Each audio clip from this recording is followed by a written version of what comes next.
اس آیت کو پڑھ کے کیا خیال آ رہا تھا آپ کو؟ تو بتائے گا لین دین کے موقع پر لکھ لیا جائے تو زیادہ بہتر ہے. مربت میں نہیں آنا چاہیے کیونکہ بعد میں پھر جھگڑے ہوتے ہیں. زندگی کا بھروسہ نہیں. قرض لکھا ہوگا تو پھر ادائیگی بھی آسان ہو جائے گی بعد میں, کیونکہ مقروض جو ہے اس کا تو جنازہ بھی نہیں آپ پڑھتے تھے. اوور آل بات یہ ہے کہ عموماً قرآن مجید کے بارے میں ہمارا تصور یہ ہے کہ اس میں ہمیں ایمان کی باتیں, عبادت کی باتیں بتائی گئی ہیں, اللہ سے تعلق کی اور بندوں سے تعلق کی کہ کیسا ہونا چاہیے, اور اچھے اخلاق کی تعلیم دی ہوئی ہے. بالکل ایسا ہے, لیکن قرآن مجید صرف عبادات کی اور صرف اخلاقیات کی کتاب نہیں ہے. اس میں معاملات پر بھی توجہ دی گئی. اور جیسے کہ آپ یہ دیکھ رہے ہیں کہ یہ آیت قرآن مجید کی سب سے طویل آیت ہے, لمبی آیت ہے, اور اس طویل ترین آیت میں جو ساری کی ساری بات ہے وہ ایک ہی موضوع سے متعلق ہے.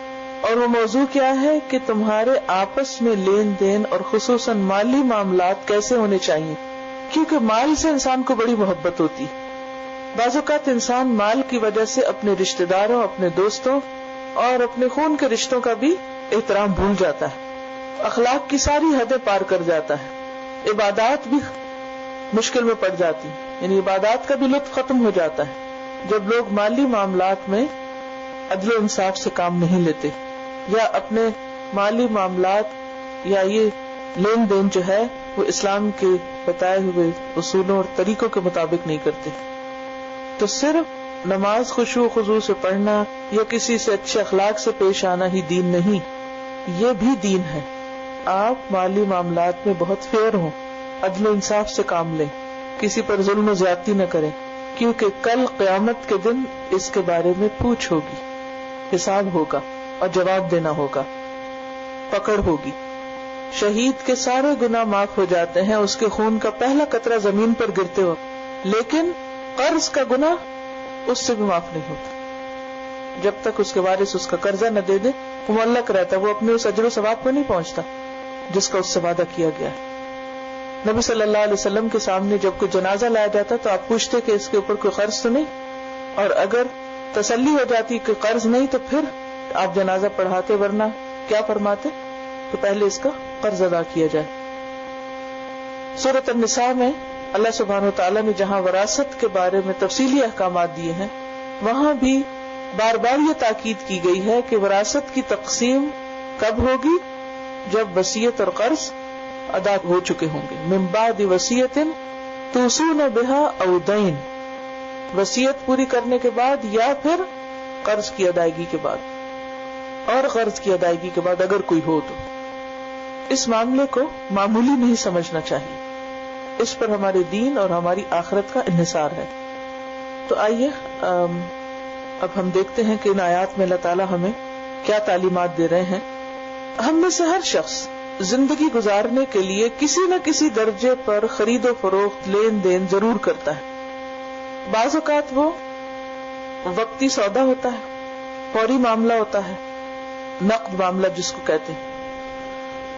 تو نقد میں عموماً آمنے سامنے لین دین ہوتا ہے, آپ پیسہ دیتے ہیں, چیز اٹھاتے ہیں, بات وہیں ختم, نہ اس کو لکھا جائے اور نہ اس پہ کوئی گواہیاں تو کوئی بات نہیں, بات ختم.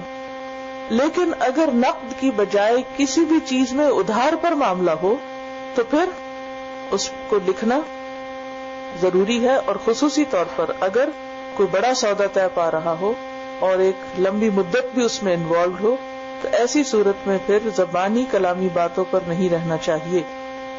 اس کے لیے ضروری ہے کہ کاغذی ثبوت ہوں, ورنہ کیا ہوگا, اختلاف, اور اختلافات کے نتیجے میں فساد, اور اس کے نتیجے, اس فساد کے نتیجے میں غیبت, بدزبانی, الزام تراشی اور حقوق کی پامالی اور اس طرح کی تمام برائیاں جو ہیں, اخلاقی برائیاں, ان کا بھی انسان شکار ہو جاتا ہے. تو اگر انسان ادھار پر کوئی معاملہ کر رہا ہے تو اسے چاہیے کہ باقاعدہ اس کو ضبط تحریر میں لائے اور اس پر گواہ بنائے جائیں. یہ دراصل تقوی اور عدل کے لیے احتیاطی تدابیر ہیں. یعنی بار بار قرآن مجید میں تقوی کا حکم ہے, لیکن تقوی اس وقت تک ہو نہیں سکتا جب تک کہ انسان وہ کام نہ کرے کہ جن کے ذریعے اس کے تقوی کی حفاظت ہو.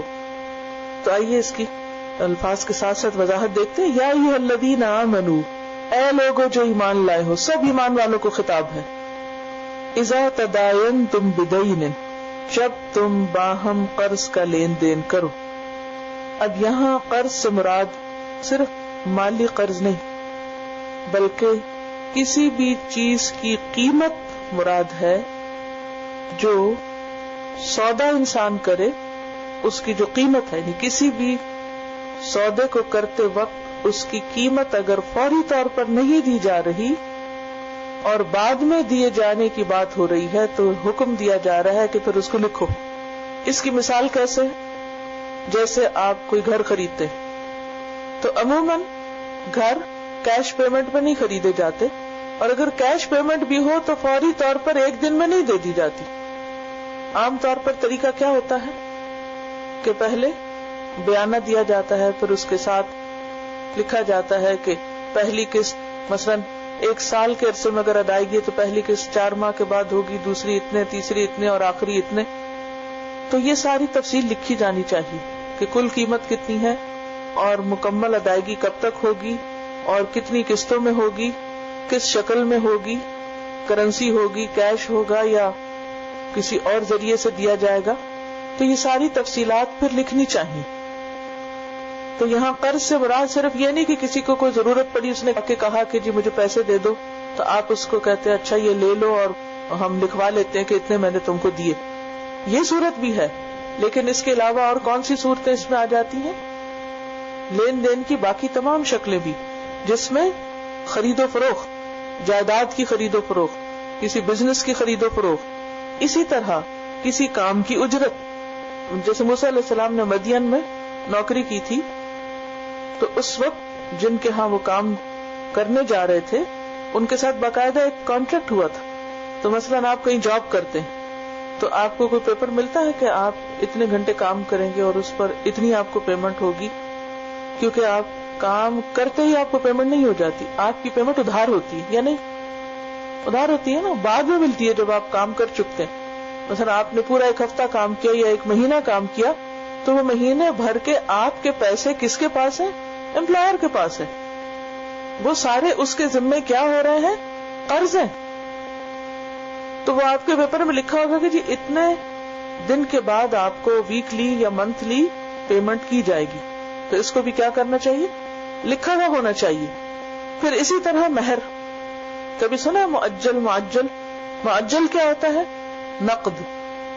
نقد کو تو اگر نہ بھی لکھے کوئی بات نہیں، لیکن اگر وہ مؤجل ہے حمزہ کے ساتھ، میم واو کے اوپر حمزہ ہے، عین نہیں ہے، تو اس کا مطلب ہے اجل مسمى کے ساتھ، یعنی اس میں لکھا جائے گا کہ 1 سال کے اندر دیا جائے گا یا 5 سال میں دیا جائے گا، تو اس کی بھی مدت لکھنی چاہیے. اچھا اکثر کیا ہوتا ہے، لکھی جاتی ہے مدت، صرف بس کلن سے ایسا لفظ لکھ دیا جاتا ہے کہ جی $1,00,000 جو ہے وہ مہر مؤجل مقرر کیا جاتا ہے. یہ کیا بات ہوئی؟ اس میں یہ بھی لکھنا چاہیے کہ 5 سال میں ادائیگی یا اس طریقے پر ادائیگی ہوگی، یہ بھی ساتھ ہونا چاہیے. یہی وجہ ہے کہ جب وہ پوری تحریر نہیں ہوتی نہ عورت کلیم کر سکتی، اور دینے والے بھی اس کو بس ایک کھیل ہی سمجھتے اور عموماً اس کی پابندی نہیں کرتے، حالانکہ وہ کیا ہے؟ دین ہے، وہ بھی قرض ہے. اگر لکھنے والا مر جائے، یعنی جس نے دینا تھا وہ مر جائے، تو اس کا ورثہ تقسیم نہیں ہوگا جب تک اس میں سے اس قرض کی ادائیگی نہیں ہوگی عورت کو. اسی طرح کرایہ، کبھی آپ نے گھر کرایہ پہ دیا ہوگا یا کوئی اور اپنی پراپرٹی رینٹ آؤٹ کی ہوگی، تو وہ بھی آپ کو ضروری نہیں کہ وہ سارا ان ایڈوانس مل جائے، اور اگر ان ایڈوانس بھی ملتا ہے تو آپ کے اوپر ایک طرح سے قرض ہو گیا، ورنہ آپ اگر مہینے بعد لے رہے ہیں یا 6 مہینے کے بعد لے رہے ہیں تو وہ جو دینے والا ہے اس کے ذمہ ہے. تو یہ بھی دراصل کیا ہے؟ لین دین ہے، دین ہے یہ بھی. پھر اسی طرح تجارتی سودے جو ہوتے ہیں، آپ آرڈر پلیس کرتے ہیں، اتنا مال اتنے عرصے میں تیار کر کے دے دیا جائے، اور اس کے بدلے میں کیا دیا جائے گا؟ یہ پیمنٹ کیا اسی دن پیمنٹ ہو جاتی؟ جس دن آپ کو ڈلیوری ہوتی ہے آپ اسی وقت دوسرے کے بینک میں ڈال دیتے ہیں؟ نہیں، عموماً کیا ہوتا ہے، اس کی ٹرمز طے ہوتی ہیں نا، اتنے عرصے میں مال پہنچے گا، پھر اتنے عرصے میں یہ پیمنٹ ہوگی، کیونکہ جو خریدتا ہے مال وہ بھی فوری طور پہ تو نہیں بیچ پاتا، مثلا آپ نے مال لیا کہیں سے کسی فیکٹری سے اور آپ آگے چھوٹے بیچنے والے ہیں، تو اب آپ لا کے اسے اسٹاک کرتے ہیں، تو اب اگر آپ کا سارا پیسہ اسٹاک میں ہی لگ جائے تو آپ مزید کچھ اپنے کام کو نہیں بڑھا سکتے. تو عموماً اس میں وہ شرطیں طے ہوتی ہیں کہ کتنے عرصے کے بعد کس چیز کی پہلے 10% اسی وقت ادائیگی ہوگی، پھر 20% ایک مہینے بعد ہوگی، 30% اتنے، تو یوں 100% فلان تاریخ تک ہو جائے گی. تو یہ ساری چیزیں جو ہیں یہ لکھی بھی ہونی چاہیے. تو یا ایھا الذین آمنوا اذا تداینتم بدین الی اجل مسمی، جب تم باہم لین دین کرو ایک مقررہ وقت تک کے لیے، محدود مدت تک کے لیے، معین میعاد تک کے لیے، تو پھر کیا کرو؟ فاکتبوہ، اس کو لکھ لو. لکھ کے کرو، زبانی کلامی چلتے چلتے راہ چلتے ایسی باتیں مت کرو، ورنہ کیا ہوگا؟ بھول جاؤ گے، غلط فہمی ہو جائے گی، اور اس سے بہت سے ان لمیٹڈ قسم کے مسائل شروع ہو جائیں گے. اور لکھنا کیا ہے؟ مال کی حفاظت کا ذریعہ ہے، مشکلات سے بچنے کا ذریعہ ہے. وَلْيَكْتُبْ، اور چاہیے کہ لکھے، بینکم، تمہارے درمیان، کاتبن، ایک لکھنے والا، یعنی نہ قرضہ دینے والا لکھے نہ لینے والا لکھے. کون لکھے؟ تھرڈ پرسن، اسکرائب، جس کو عام طور پر اب وسیقہ نویس کہتے ہیں. آپ نے دیکھا ہوگا تو باقاعدہ اس کے آفیسز ہیں اور لوگ مقرر ہیں جو ایک خاص قسم کے ڈاکیومنٹس تیار کیے ہوئے ہوتے ہیں آلریڈی، یا کر کے دیتے ہیں. کوئی لائر ہو سکتا ہے، کوئی بھی ہو سکتا ہے. بالعدل، عدل کے ساتھ، انصاف کے ساتھ. آپ میں سے جو لوگ مالی معاملات سے کچھ شد بدھ رکھتے ہیں ان کو اچھی طرح معلوم ہوگا کہ اتنی ڈیٹیل میں جو باتیں قرآن نے 1400 سال پہلے بتائی ہیں وہ آج کوئی شکل اختیار کی ہے. وَلْيَكْتُبْ بَيْنَكُمْ كَاتِبٌ بِالْعَدْلِ وَلَا يَأْبَ كَاتِبٌ، اور نہ انکار کرے کوئی کاتب. اب تو آن پیمنٹ یہ سب کچھ ہوتا ہے، لیکن ایک وقت تھا کہ یہ باقاعدہ کوئی پیشہ یا ایک فن نہیں بنا تھا ابھی. تو اس صورت میں جو بھی کوئی لکھنے پڑھنے والا ہوتا اس سے لکھوا لیا جاتا.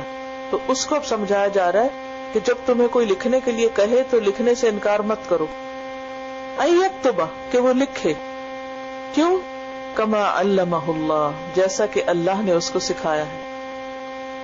اللہ نے اس کو علم دیا ہے، اسے چاہیے کہ اس علم کو آگے خرچ کرے شکرانے کے طور پر. ہاں اگر وہ اس پر اجرت لینا چاہتا ہے تو لے سکتا ہے، لیکن انکار نہیں کرنا چاہیے. فلیکتب، بس چاہیے کہ لکھے. پھر تاکید کی جا رہی.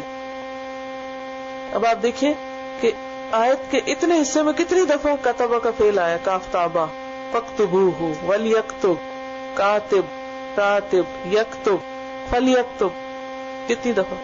6 مرتبہ. اس سے آپ اندازہ لگائیں کہ مالی معاملات میں لکھت پڑھت کس قدر ضروری ہے. ڈاکیومنٹ کرو، لکھو، ریکارڈ کرو اس کو. ولیملل، اور چاہیے کہ املا کرائے.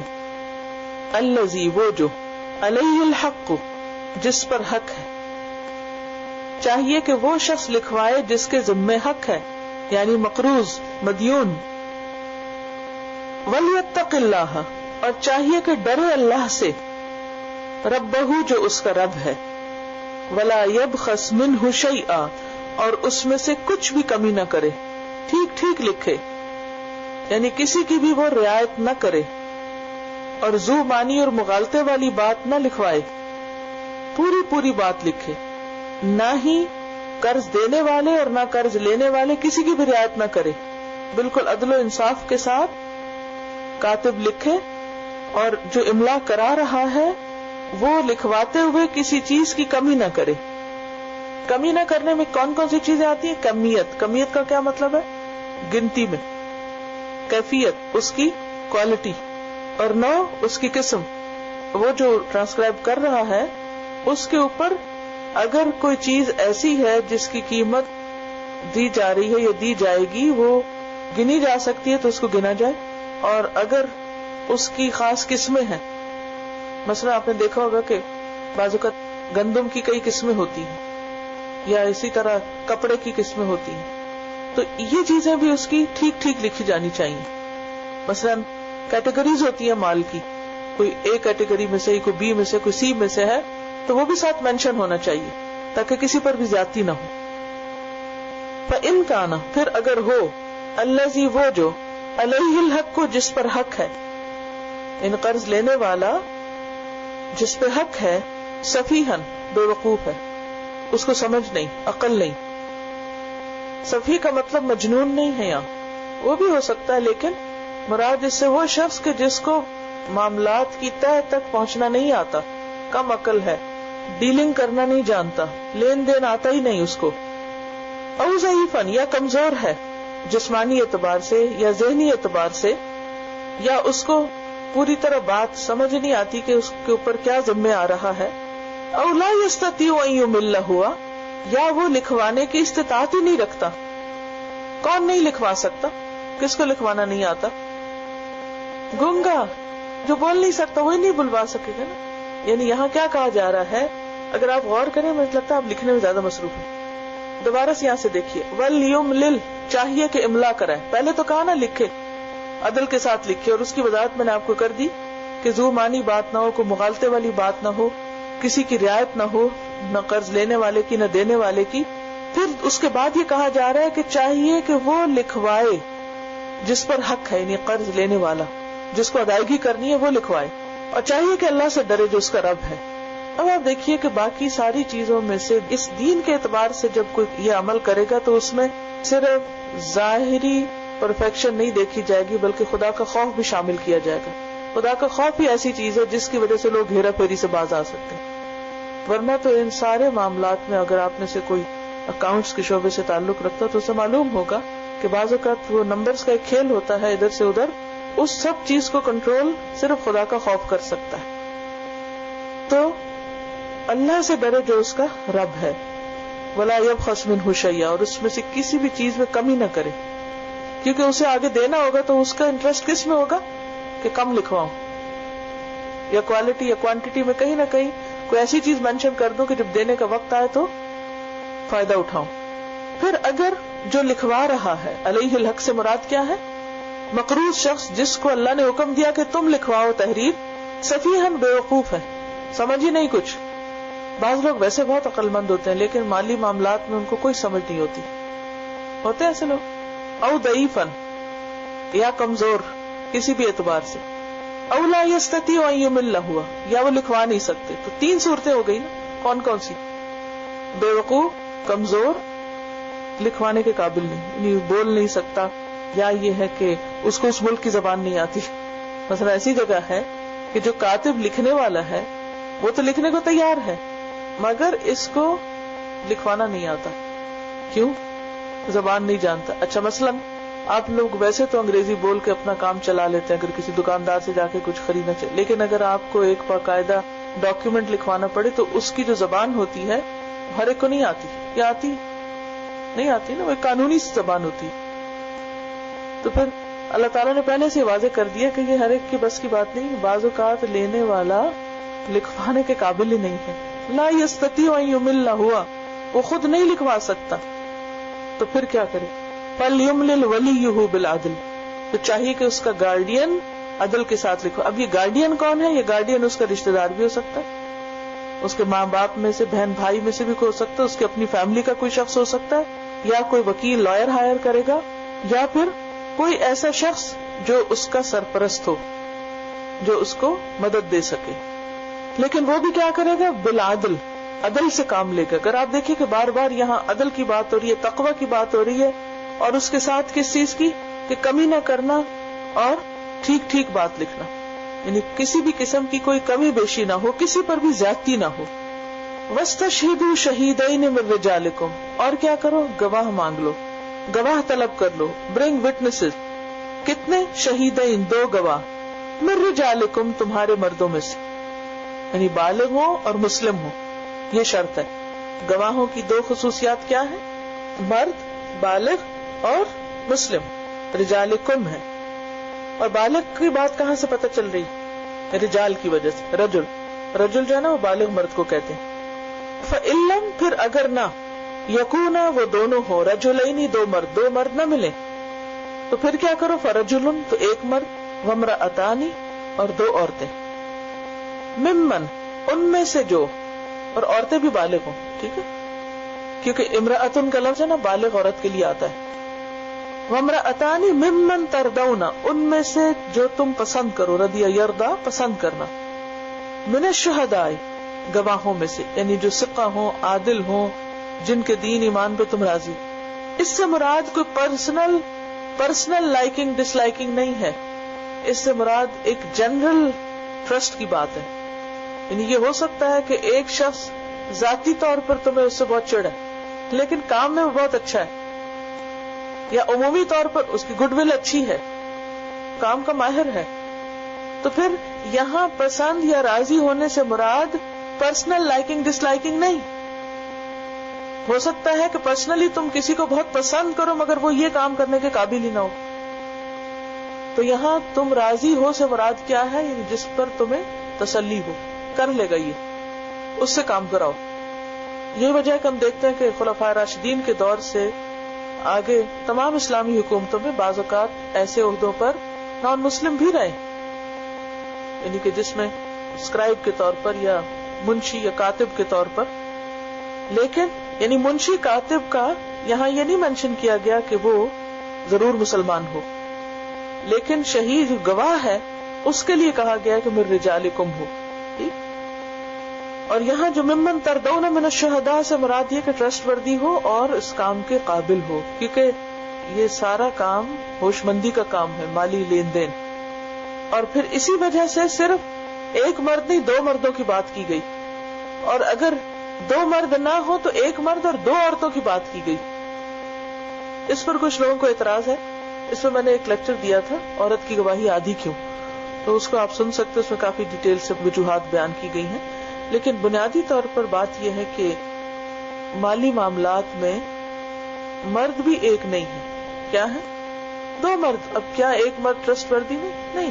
احتیاط کا تقاضا یہ ہے کہ 2 ہو، اور اگر 2 نہ ہو تو پھر عورت 1 نہ ہو. عورت ہمیشہ اس کے مزاج میں ہے دوسروں پر ڈیپینڈ کرنا، الا ماشاء اللہ بہت کم عورتیں انڈیپینڈنٹ ہوتی ہیں. انڈیپینڈنٹ ہو کے بھی وہ ایموشنلی عموماً دوسروں پر ریلائی کر رہی ہوتی. اللہ تعالیٰ ہمارا کریٹر ہے، اس کو معلوم ہے کہ ہمیں کیا چاہیے. اور پھر یہ ہے کہ اگر یوں ہوتا کہ 1 مرد اور 1 عورت ہو جائے تو بعض اوقات مرد اور عورت دونوں کے بیچ میں پراپر کمیونیکیشن نہیں ہوتی. تو یہ کہا گیا کہ 2 عورتیں ہوں. اور وجہ کیا بتا دی گئی آگے خود ہی اللہ تعالیٰ نے واضح کر دیا. ممن تردون من الشہداء ان تضل، یہ کہ اگر بھٹک جائے یعنی بھول جائے. بھٹکنے سے مراد یہاں گمراہ ہونا نہیں ہے، اس سے مراد جو گواہی دینے آئی تھی وہ گواہی دینے میں اس کو کوئی بھول لاحق ہو جائے.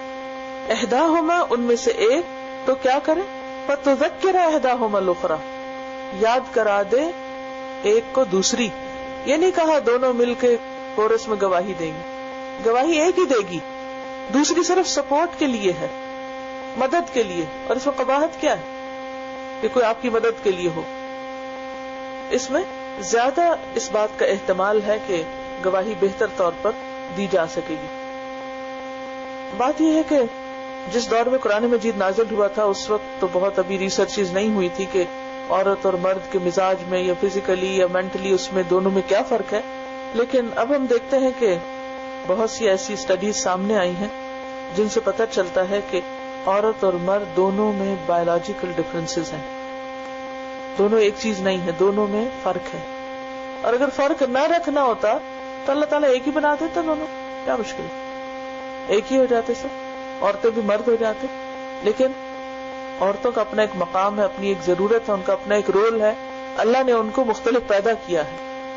کہا ہی جاتا ہے کہ ایک عام مرد کا جسم ایک عام عورت کے جسم سے 8 گنا تک زیادہ بڑا ہوتا ہے، یعنی ہڈیاں وغیرہ اور باقی ساخت میں عموماً. یعنی یہ نہیں کہ ہر مرد اور ہر عورت، عمومی جنرل بات کی جا رہی ہے. عورتیں مردوں سے 25% زیادہ کریٹو ہوتی ہیں، کریٹیوٹی ان میں زیادہ ہوتی ہے. لیکن 99% ایجادات مردوں نے کی ہیں، انوینشنز جتنی بھی ہیں 99% مردوں نے کی ہیں. ان کے دماغ اور طرح کام کرتا ہے. ایک مرد کی ہائٹ ایک عام عورت کے مقابلے میں 7% تک زیادہ ہوتی ہے. یعنی عورتوں میں لمبے قد کی کم دکھیں گی لیکن مردوں میں عموماً قد کے اعتبار سے بھی فرق ہے.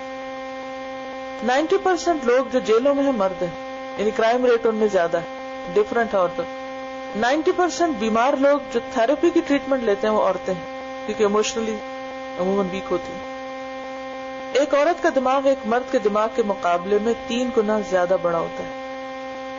عورت کا جو دماغ ہے سائز میں مرد کے دماغ سے بڑا ہے، لیکن عورت کے جو برین سیلز ہیں وہ تقریباً 1/3 جو ہے وہ اس کی زندگی میں ڈیڈ ہو جاتے ہیں، یہ کام نہیں کرتے پوری طرح. اور یہ کب ہوتا ہے؟ پریگنینسی اور چائلڈ برتھ کے دوران عورتیں عام طور پر بھولنے لگتی ہیں.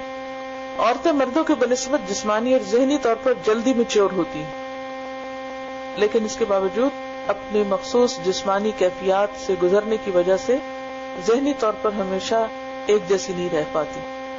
اور اس میں یہ ہے کہ جیسے یہ کہا جاتا ہے کہ جو پریگنینسی کے دوران سیلز ہیں، برین کے سیل وہ سکڑنے لگتے ہیں، شرنک ہونے لگتا ہے دماغ. اسی طرح جو منسٹریشن سائیکل ہے اس میں بھی عورت کے مزاج میں کمی بیشی ہوتی ہے. ہارمونل چینجز، جب مینوپاز آتا ہے اس وقت بھی، دودھ پلانے کے دوران بھی عورت ایک وہن نلا وہن سے گزر رہی ہوتی ہے. پریگنینسی کے دوران بھی تو ہمیشہ اس کی کیفیات ایک جیسے نہیں رہتی. لہذا اللہ تعالیٰ نے عورت کے اوپر سے بوجھ کم کرنے کے لیے ایک عورت کی جگہ 2 عورتوں کو رکھا. اس میں ناراض ہونے کی بات نہیں ہے، سہولت کی بات ہے، خوش ہونا چاہیے. ایک کام 2 لوگ مل کے بانٹ کے کر لیں زیادہ اچھا. ان تضل احداهما فتذكر احداهما الاخرى ولا يأبى الشهداء اذا ما دعوا. اب ایک اور بات یہ کہی جا رہی ہے کہ نہ انکار کریں گواہ جب بھی وہ بلائے جائیں. یعنی گواہی جو ہے وہ آسان نہیں ہے. گواہی دینا ایک ذمہ داری ہے. جس طرح نماز کا وقت آتا ہے اور حی علی الصلاۃ اور حی علی الفلاح کہا جاتا ہے تو پھر کیا ذمہ داری بنتی ہے؟ جب بلائے جائے آ جاؤ. تو اسی طرح یہاں کیا کہا گیا کہ جب گواہی دینے کے لیے بلایا جائے تو پھر چلے آؤ. ولا تسأموا، اور نہ تم اکتاؤ، نہ تھکو.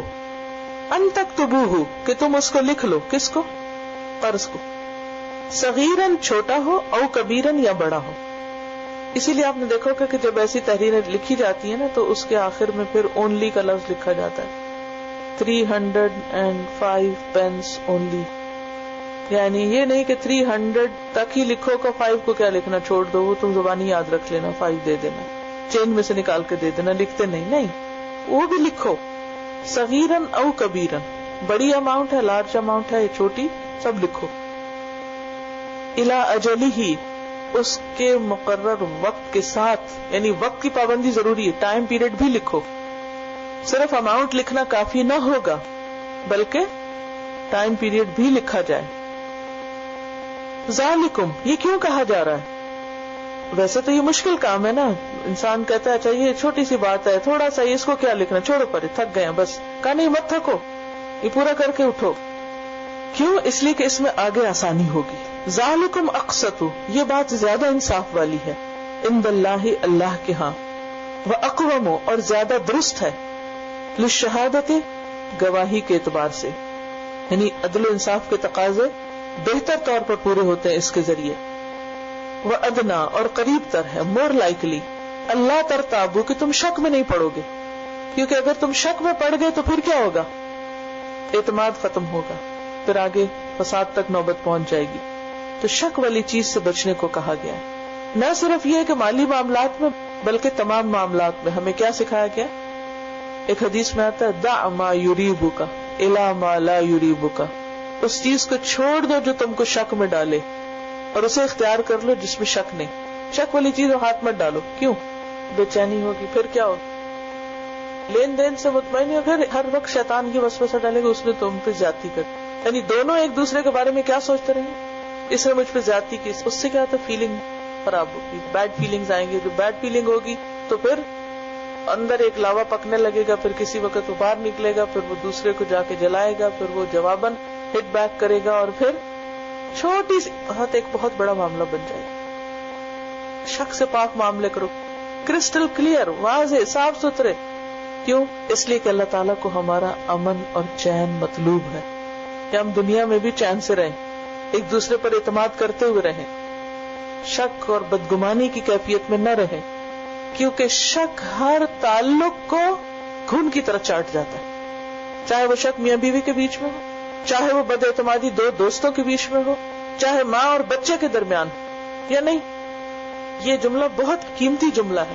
وَأَدْنَا أَلَّا تَرْتَابُوا، اور یہ اس سے قریب تر ہے کہ اس سے تمہارے درمیان شک نہیں آئے گا. یہ تمہیں سب باتیں اس لیے کہی جا رہی ہیں کہ تم شک کو شبہ سے پاک زندگی بسر کرو، باہمی اعتماد کے ساتھ رہو. اور آپ دیکھیں کہ اس حکم کی خلاف ورزی کی وجہ سے کتنے ہی واقعات ایسے آپ نے سنے یا دیکھے ہوں گے یا ان میں سے آپ گزرے ہوں گے کہ جس کی بنا پر باہمی تعلقات کی خرابی شروع ہی کہاں سے ہوئی؟ شک سے. کیونکہ عموماً ابتدا میں لوگ لکھتے نہیں، اوور ٹرسٹ کا اظہار کرتے ہیں کہ ہم آپ پر بہت زیادہ اعتماد کرتے ہیں، کوئی مسئلہ ہی نہیں، آپ فکر ہی نہیں کریں، ضرورت ہی کیا ہے، اب آپس ہی کی تو بات ہے، گھر کی بات ہے، پھر کیا ہوا، ناٹ بگ ڈیل. پہلے تو اتنی آؤ بھگت کریں گے، اب پھر جب معاملہ بگڑ جائے گا تو پھر بعد میں کیا کریں گے؟ لڑیں گے. صرف گھر میں نہیں لڑیں گے، کورٹ میں لے جائیں گے، رشتے کاٹ بیٹھیں گے. تو پھر دیکھو کہ اصل غلطی کہاں ہے، اللہ کا حکم نہ ماننے میں. اور ایسے شخص کی تو پھر فریاد بھی نہیں سنی جاتی کیونکہ خود اس نے نافرمانی کی. اور اس میں آپ دیکھیں کہ کتنے ہی لوگ پھر پیچھے پیچھے ایک دوسرے کی غیبت کرتے رہتے ہیں، اس نے میرا اتنا لیا تھا، اتنا دینا تھا، اور لیا اتنا اور لوٹایا بس یوں توڑ توڑ کے. بعض اوقات ایسا ہوتا ہے نا کہ کوئی شخص آپ سے کچھ لے لیتا ہے، پھر کہتا ہے اچھا میں سال میں لوٹا دوں گا. پھر آپ کیا کرتے ہیں؟ لیا تو اکٹھا ایک چنک میں اور لوٹایا کیا؟ کبھی 100 دے دیے، کبھی 1000 دے دیے، کبھی 500 دے دیے، توڑ توڑ توڑ کے. چونکہ یہ لکھا ہوا کہیں بھی نہیں تھا، اس نے کہا اچھا میں لوٹا دوں گا. طے ہی نہیں کیا کب لوٹاؤ گے، کتنا لوٹاؤ گے. اگر ابتدا میں ہی طے کر لے تو اور پتا ہوتا کہ اتنا توڑ کے ہی ملے گا تو پھر بعد میں شکایت نہ ہوتی. تو اس لیے اللہ تعالیٰ فرماتے ہیں ذالکم اقسط واقوم وادنا. 3 فائدے بتائے جا رہے ہیں. زیادہ انصاف کی بات ہے، زیادہ درست مضبوط بات ہے، اسٹرانگر بات ہے، more just, more stronger, more likely. اللہ ترتابو، کہ شک میں نہ پڑو، کوئی بے چینی نہیں رہے گی، سکھ سے سو گے. الا مگر ان تکون تجارتن، یہ کہ ہو تجارت، حاضرتن حاضر یعنی نقد، تدیرونہا تم آپس میں گھماتے ہو، یعنی لین دین کرتے ہو، چیز لے لیتے ہو قیمت دے دیتے ہو، بینکم آپس میں. فلیس علیکم تو نہیں ہے تم پر، جناح کوئی گناہ، اللہ تکتبوہا کہ تم نہ لکھو اس کو. یعنی اگر تم آپس میں تجارت کا لین دین کر رہے ہو، اس کو کنڈکٹ کر رہے ہو، تو پھر کوئی حرج نہیں ہے تم پر، کوئی بلیم نہیں ہے تم پر کہ تم اس کو نہیں لکھ رہے.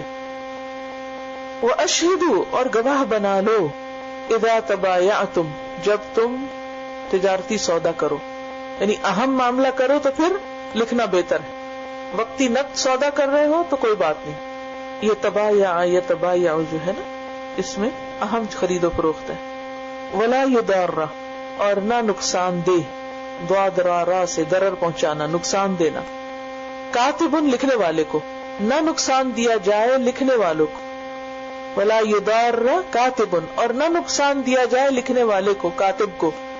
ولا شہید اور نہ گواہ کو. ان کو کیسے نقصان دیا جا سکتا ہے؟ کاتب کو دھمکی دے کے تحریر بدلوانے کا، یا پھر یہ ہے کہ اس سے غلط بات لکھوانے کا، یا پھر لکھوا کر، یا پھر یہ کہ جیسے گواہ ہے تو اس کو بار بار بے وجہ بلا کر، یعنی اپنی مصلحت کے لیے، اپنے فائدے کے لیے کسی کے سکون میں اور کسی کی مصلحت میں خلل اندازی نہ کی جائے. اور اسی طرح یہ ہے کہ اگر آپ ان کو بلا رہے ہیں تو ان کو آنے جانے کا کرایہ دو، ان کے وقت کا کوئی معاوضہ دو. عام طور پر گواہوں کے ساتھ کیا معاملہ کیا جاتا ہے کہ گویا وہ ملزم، ان کو بعضوں کو سارا دن عدالت میں کھڑا رکھا جاتا ہے. یہ نقصان دینا ہے، یعنی کسی کی شہرت کو، کسی کی عزت کو، کسی کے وقت کو، کسی بھی طرح دوسرے کو تکلیف نہ دو. کسی کو بھی تکلیف پہنچانے سے پہلے ایک جملہ یاد رکھیں. عموماً انسان کسی کو تکلیف کب پہنچاتا ہے؟ جب غصہ آتا ہے اور کہتے ہیں ایسی تیسی کر دوں گا اس کی، فلاں کے ساتھ تو میں ایسے پیش آؤں گا، وغیرہ وغیرہ. لوگ ایسی باتیں کر رہے ہوتے ہیں لیکن بھول جاتے ہیں کہ جو کسی کے ساتھ ایسی تیسی کرنے والے ان کی اپنی ہونے والی. حدیث میں آتا ہے من ضار ضار اللہ بہ، جو کسی کو نقصان دے گا، ضرر پہنچائے گا، اللہ اس کو نقصان دے گا.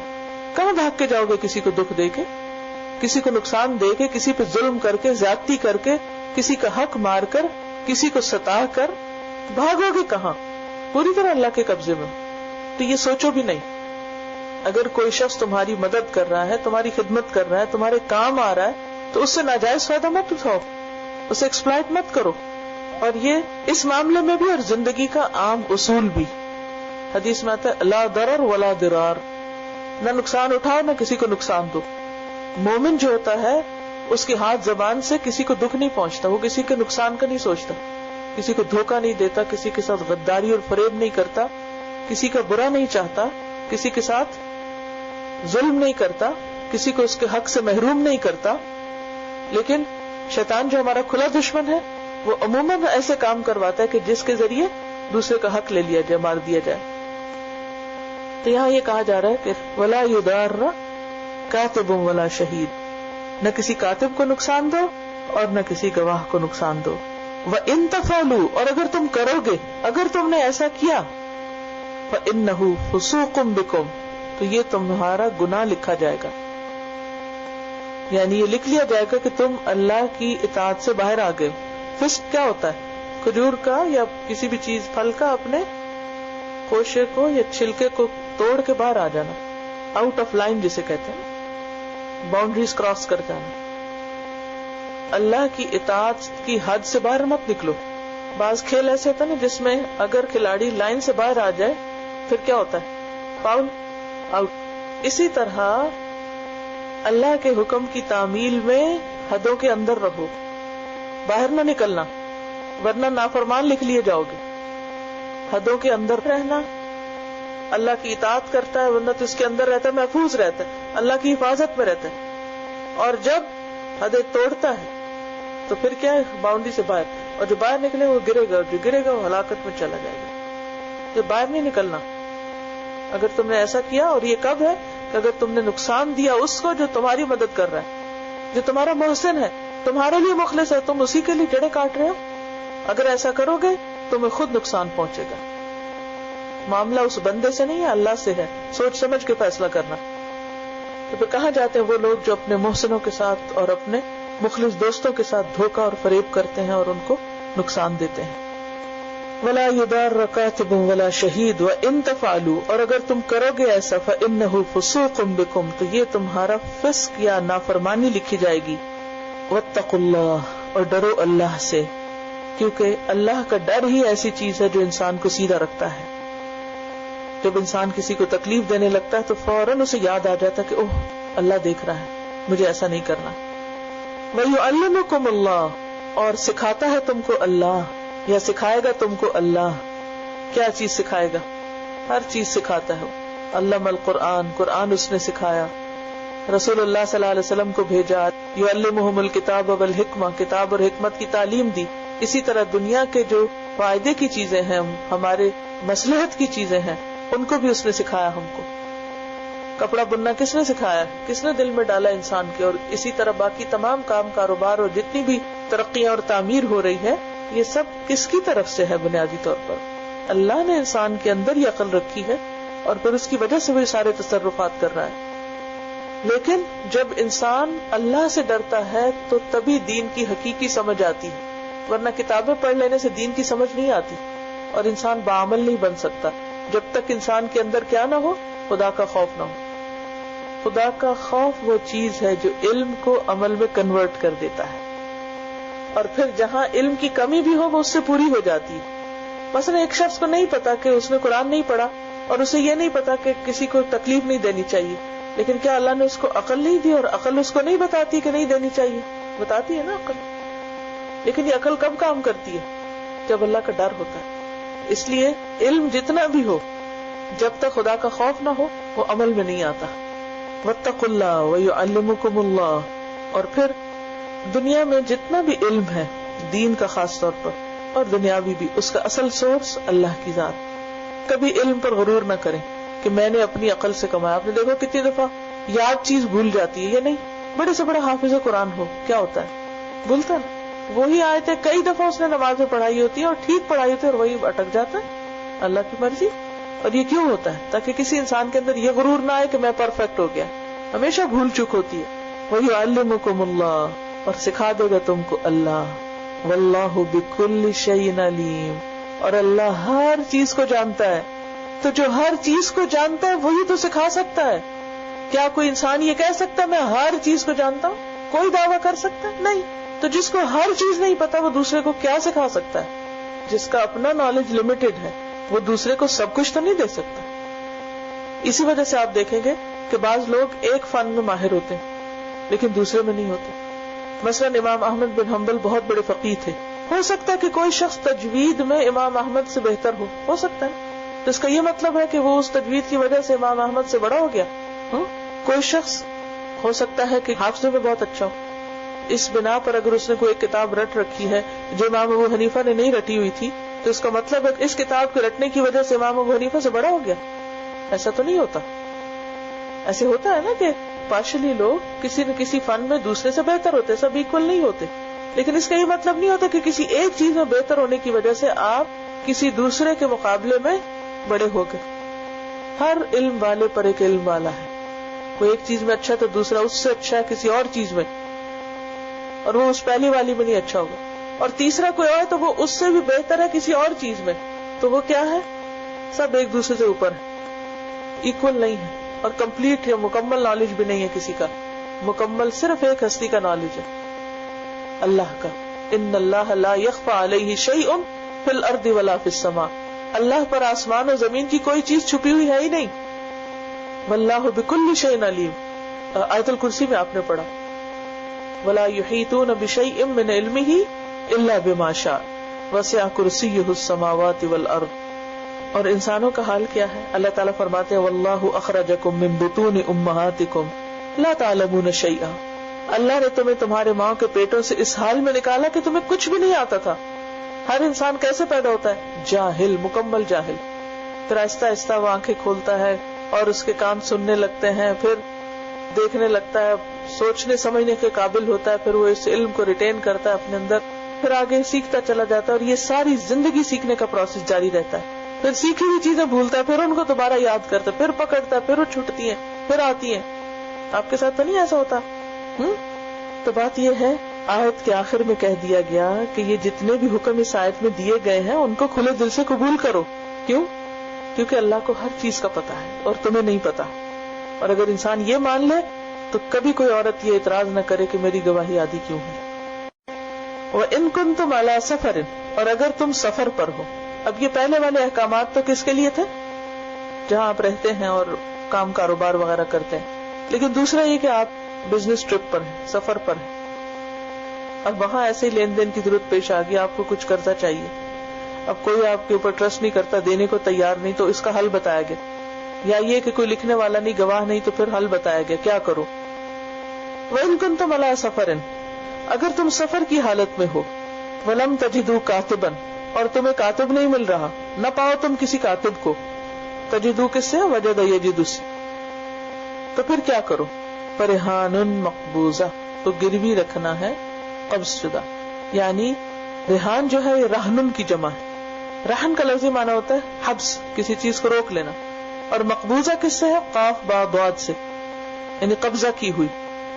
تو رہن رکھنے کی چیزیں ہیں وہ کیا کر دی جائیں گی؟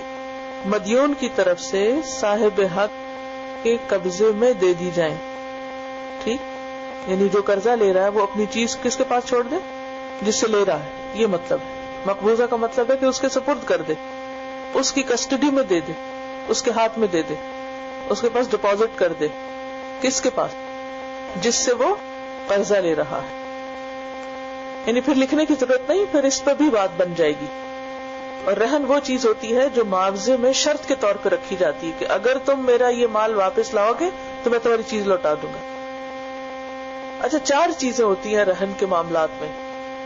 نمبر 1 راہن, نمبر 1 مرتہن, نمبر 3 رہن, نمبر 4 مرہون بھی.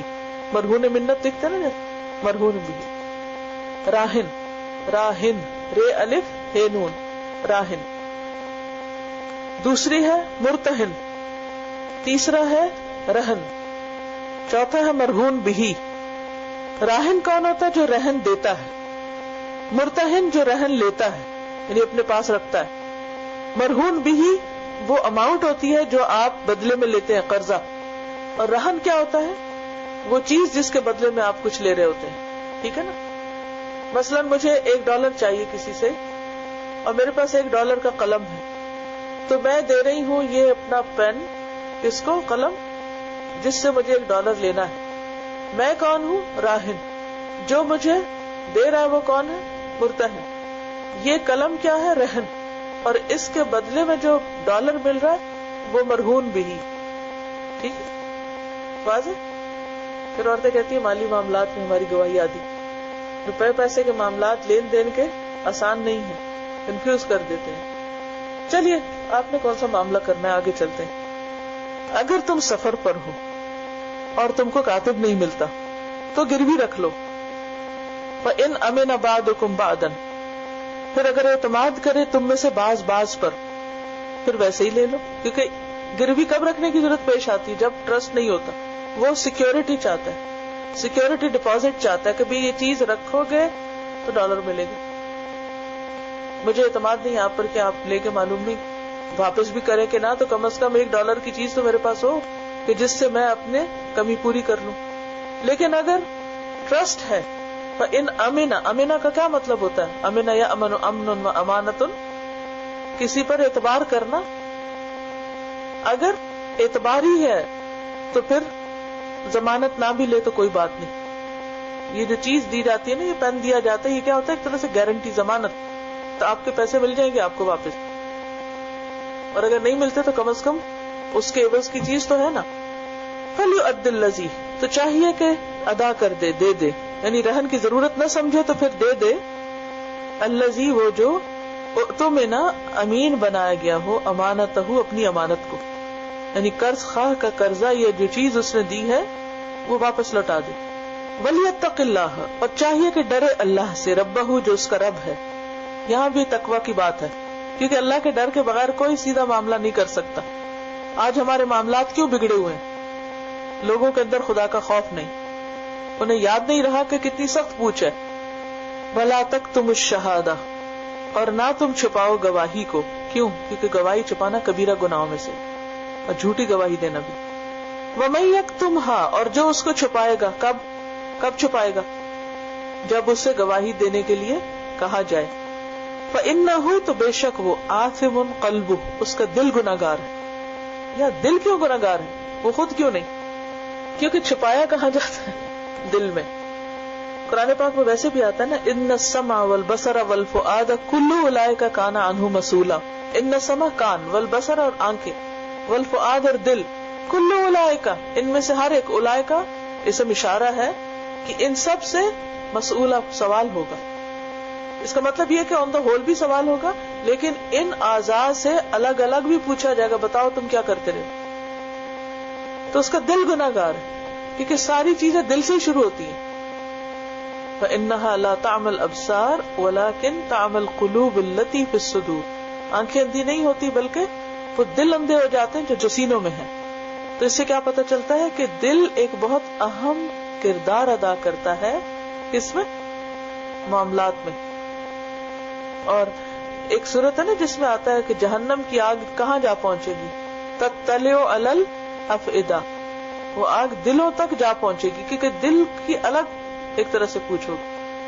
فَإِنَّهُ آثِمٌ قَلْبُهُ، یعنی دل بھی گناہگار ہوتا ہے، اور دل پہ سیاہ نقطہ لگ جاتا ہے، اور دل زنگ آلود بھی ہوتا ہے، اور دل پھر مردہ بھی ہو جاتا ہے. واللہ بما تعملون علیم، اور یہ آیت بھی کس پہ ختم ہو رہی ہے؟ اللہ کی صفت علم پر. اور اللہ جو کچھ بھی تم عمل کرتے ہو اس کو خوب خوب جانتا ہے. اللہ کو اچھی طرح پتا ہے کہ تم کرو گے کیا، کیسی گواہی دو گے، اور رہن کے ساتھ کیا معاملے کرو گے. چلیے میں آپ سے تھوڑا سا سوال کرتی ہوں، اس سے مجھے پتہ چل جائے گا کہ آپ کو سمجھ کتنا آیا. یا ایھا الذین آمنوا، جب یہ کسی آیت کے شروع میں آتا ہے تو اس سے ہمیں کیا بات پتہ چلتی ہے؟ اس کے بعد جو حکم آ رہا ہے وہ بہت اہم ہے، اور اگر کچھ کرنے کو کہا جا رہا ہے تو کرنا ہوگا، اور اگر کسی بات سے روکا جا رہا ہے تو رکنا ہوگا. یہ ہے اس کا مقصد. کیا مقصد ہے؟ اس کے بعد دیا جانے والا حکم اہم ہے، اس کو پورا کرنا ایمان کا تقاضا ہے. اگر پورا کرو گے تو مومن کہلاؤ گے، اور اگر پورا نہیں کرو گے تو کیا ہوگا؟ پکڑے جاؤ گے۔ اب مثلا گھر میں آپ بچوں کو کوئی کام کہتے ہیں کہ یہ کام کرو، ایک ہوتا جنرلی آپ بس اعلان کر دیتے ہیں کہ آج صفائی کرنی ہوگی، صفائی کرو، اور ایک ہے نام لے کے آپ کہتے ہیں اے فلاں تجھے صفائی کرنی، فرق ہے جی۔ اسی طرح کچھ احکامات تو جنرلی بتا دیے گئے اور کچھ احکامات یا ایھا الذین آمنوا کہہ کے بتائے گئے، ان دونوں میں فرق ہوتا ہے۔ جس کے شروع میں یا ایھا الذین آمنوا کہا جاتا ہے وہ احکامات قابل توجہ ہوتے ہیں، ان پہ عمل لازم ہوتا ہے، نہیں کرو گے تو پوچھو گی۔ اذا تداینتم، دین اور قرض کا فرق بتائیے۔ دین وہ قرض ہوتا ہے جس کی مدت مقرر کی جاتی ہے، یعنی وقت کی پابندی کے ساتھ۔ اور کیا یہ صرف مال ہی ہوتا ہے، یا اس سے مراد کیا کسی کو کوئی رقم ادھاری دینا ہے، یا کچھ اور بھی اس سے مراد ہے؟ مال تجارت کی اجرت، کرایہ، مہر، خلا کا عوض، وہ بھی اس میں آتا ہے۔ کیا کہا میں نے، کیا ہوتا ہے وہ؟ جب کوئی عورت خلا لیتی ہے تو اس کو معاوضہ دینا ہوتا ہے نا، وہ بھی آتا ہے اس میں، وہ بھی دین ہو جاتا ہے۔ الی اجل مسمى، اجل مسمى سے کیا مراد ہے؟ اسپیسیفائڈ ٹرم، مقرر میعاد، معین میعاد، جس کو اسپیسیفکلی لکھا جائے کہ سپٹمبر 8 کو اتنی اماؤنٹ واپس کی جائے گی۔ فاکتبوہ، لکھ لو اس کو، کس کو لکھ لو؟ تداین کو، یعنی اس لین دین کے پورے معاملے کو۔ ولیکتب بینکم کاتب، چاہیے کہ تمہارے درمیان کاتب لکھے، خود کیوں نہ لکھ لیں، وہ تھرڈ پرسن کیوں لکھے؟ اس سے پتہ یہ چلتا ہے کہ یہ ایک اہم معاملہ ہے جس میں لینے اور دینے والے خود اس کو تحریر کرنے کی بجائے ایک تیسرے شخص سے جو باقاعدہ اس کو لکھنا جانتا اس سے لکھوائیں۔ بالعدل سے کیا مراد ہے؟ سچائی کے ساتھ، ذو معنی بات نہ ہو اور شک والی نہ ہو، مغالطے والی نہ ہو، کوئی مس لیڈنگ نہ ہو، اور پوری شرائط کے ساتھ لکھے۔ بالعدل سے کیا مراد ہے؟ ٹرمز اینڈ کنڈیشنز کے ساتھ لکھا جائے۔ کما علمہ اللہ کا کوئی ذکر کیا گیا یہاں، سیدھا یہ کہا جاتا ہے ولا اب کاتب، کاتب کو انکار نہیں کرنا چاہیے یکتبہ، یہ کیوں بیچ میں کہا گیا کما علمہ اللہ؟ اس کو اللہ کی نعمت کا احساس دلایا جا رہا ہے کہ نعمت کا شکرانہ ادا کرو۔ سبحانک اللہم و بحمدک، نشہد ان لا الہ الا انت، نستغفرک و نتوب الیک۔ السلام علیکم و رحمۃ اللہ وبرکاتہ۔